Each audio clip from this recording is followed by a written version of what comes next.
Assalamualaikum warahmatullahi wabarakatuh. Berikut ini adalah pembahasan tentang alat-alat untuk mempersatukan bangsa Indonesia dan juga bagaimana kelompok-kelompok yang saling menyalahkan satu dengan yang lain karena ketidaktahuan mereka terhadap materi atau ilmu yang belum mereka pelajari. Persatuan dalam keberagaman masyarakat Indonesia memiliki arti yang sangat penting dan harus kita pelihara dengan baik ya. Oleh karena itu diperlukan alat. Alatnya adalah Undang-Undang Dasar 45, Pancasila sebagai aturan, termasuk butir-butirnya. Kita punya slogan Bhinneka Tunggal Ika, kita punya lambang apa itu? Garuda Pancasila. Kita punya pemersatu berupa bendera merah putih ya. Ada juga lagu kebangsaan. Itu dalam upaya kita mempersatukan kita. Sangat sekali disayangkan banyak dari kita ya, terutama aliran-aliran baru yang mereka kurang dalam belajar, tidak mau belajar memang. Akhirnya gampang menyalahkan sekolah-sekolah IT terpadu, Islam terpadu dulu ya, dulu awal-awal. Dulu itu tidak mau namanya hormat bendera itu. Hormat bendera tidak mau. Katanya menyembah bendera. Bendera kok disembah. Menyembah itu tunduk patuh kepada bendera. Itu menyembah namanya. Bendera nggak bisa apa-apa. Kita menghormat untuk apa sih? Sebagai lambang kita cinta kepada tanah air, sebagai lambang bahwasanya itu adalah pemersatu kita. Itu kalau dibalik mereka bingung loh. Loh, kamu sholat menghadap mana? Ya menghadap kiblat. Di kiblat ada apa?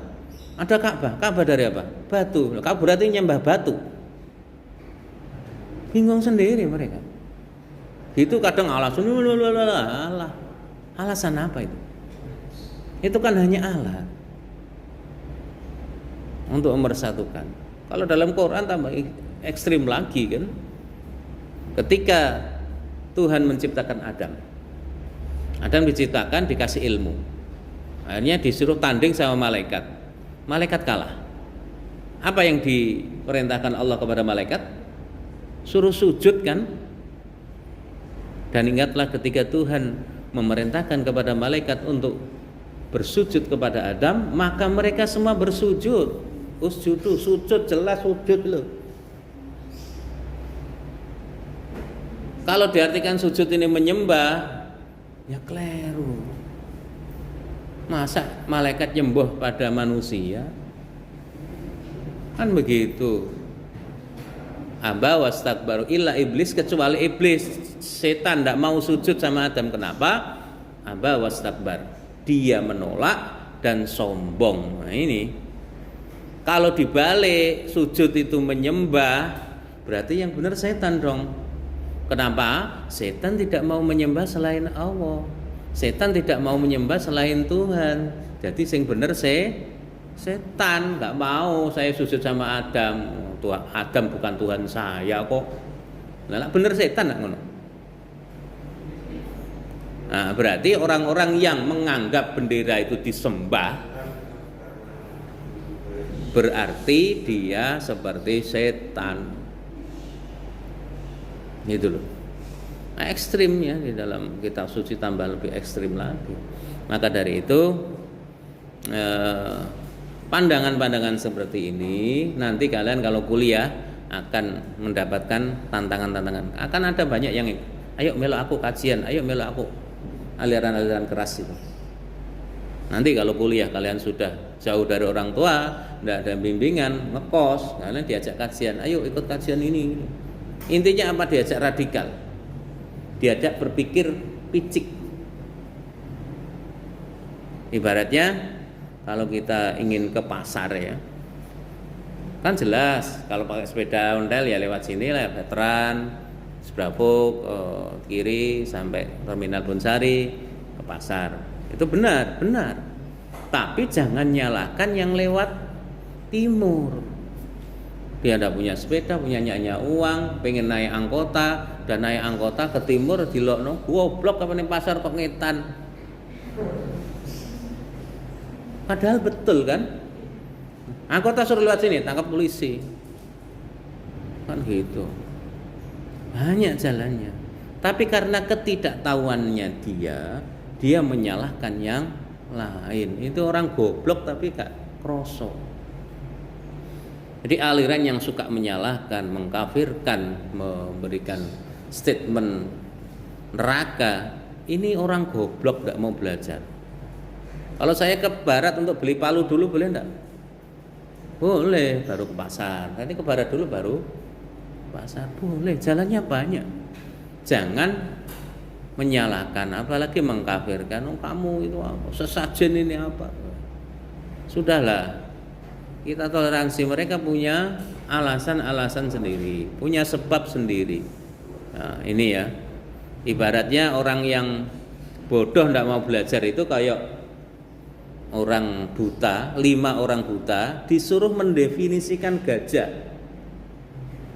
Namanya ada yang dari depan, dari belakang, dari samping. 5 ini langsung, itu gajah ada di depanmu, coba definisikan. Ada yang megang kakinya, plek, oh gajah seperti pohon. Ada yang pas wetenge, oh gajah seperti tembok ternyata. Ada yang ke depan langsung ngerakut belalainya, oh gajah ini seperti ular. Ana sing pas buntute, wah gajah ini seperti pecut. Karena buta kan. Lah, kalau orang buta ini menyalahkan yang lain, saling menyalahkan, siapa yang salah? Yang menyalahkan. Kan begitu. Wah, ora gajah kayak wit, ora gajah ini kayak ular, ora gajah ini kayak tembok. Lah bagaimana caranya memberikan pengertian? Ganti posisi. Kamu dari depan gantian, kamu dari ini. Oh, ini dari depan. Berarti gajah depannya itu seperti ular. Artinya apa? Tahu. Belajar lagi. Bukan berhenti belajar. Orang yang menyalahkan orang lain itu karena ia berhenti belajar, tidak mau mempelajari apa yang ilmu yang diberikan Tuhan yang sangat luar biasa ini. Nah, dari itu kalian juga harus seperti itu, bisa pikirannya terbuka. Ya, awal dari Al-Quran sudah, dari Bible, dari Injil, dari Taurat itu sudah ada semuanya itu. Bahkan dari orang-orang tua sebelum kita, Nabi Adam itu sudah ada semua tuntunan-tuntunan seperti itu. Jangan sampai kita seperti kata dalam tempurung, dikiranya kita paling besar sak dunyo, paling benar dewe, ternyata di luar tempurung itu ada yang lebih besar, yang lebih benar daripada dia.